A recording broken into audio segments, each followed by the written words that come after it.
Pour cette partie de l'animation standard, toujours avec notre affiche, nous allons voir le lissage de vitesse. Ils ajouteront de l'esthétisme à votre animation. Vous connaissez l'animation basique. Donc, dans ce module, nous allons apprendre à lisser notre animation et à activer une case qui permettra de simuler la réalité avec vos animations. Toujours avec notre projet d'animation de l'affiche, on va reprendre là où on s'est arrêté. Alors, c'est quoi lisser la vitesse? En termes simples, il permet de modifier la vitesse entre un point A et un point B. Voyons rapidement.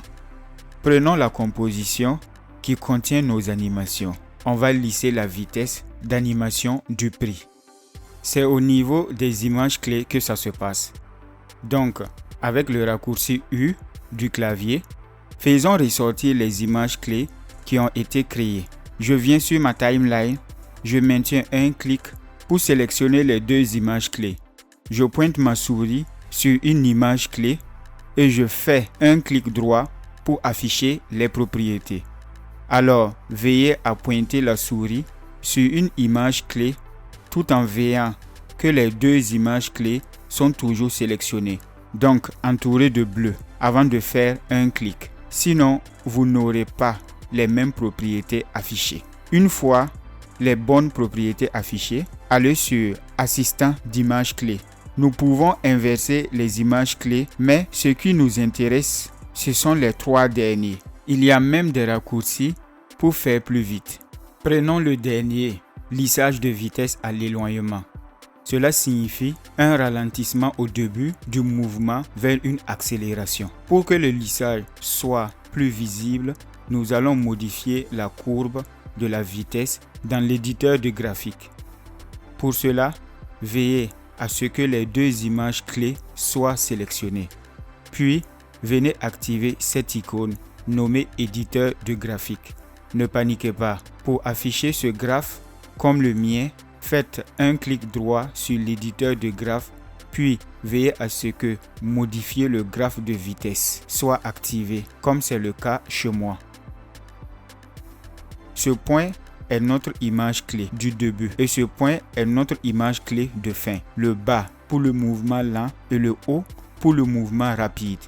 En prenant la tangente à ce point, je vais maintenir ceci en ralentissant encore plus le point de départ. Je désactive mon éditeur de graphique, je lance la lecture et vous voyez que le mouvement est lent au départ et se termine par un mouvement accéléré. Nous allons annuler tout ça et revenir au point de départ pour tester le suivant qui est le lissage de vitesse à l'approche. Toujours les deux images sélectionnées, un clic droit pour afficher les propriétés.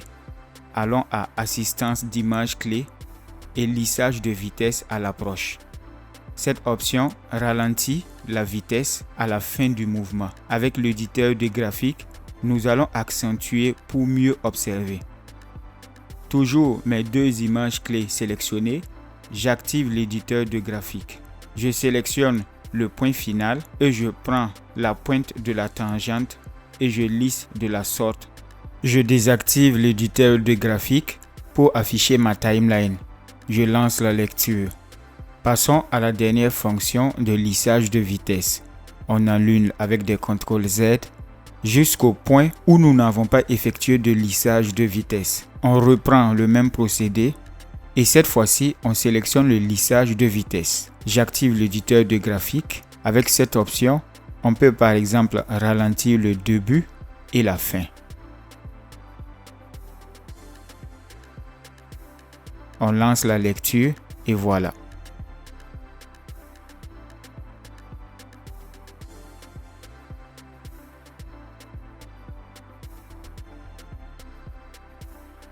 Donc, vous voyez que le lissage de vitesse apporte un esthétisme à votre animation. Je vais réinitialiser la démonstration et lisser à ma façon.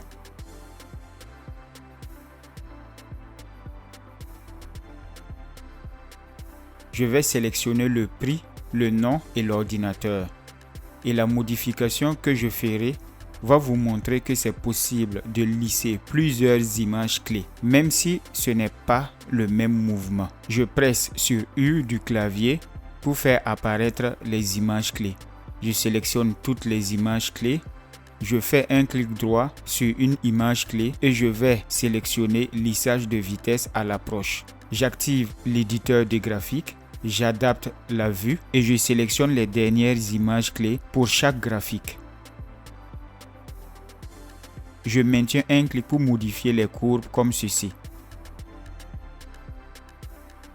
Je désactive l'éditeur de graphique.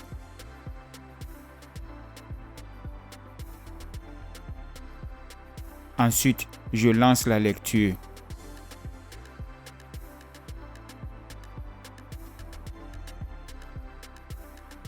Voilà, nous avons une animation beaucoup plus fluide. On se retrouve dans le module suivant pour la suite. En attendant, n'oubliez pas d'aimer la vidéo, de vous abonner et d'activer la cloche de notification.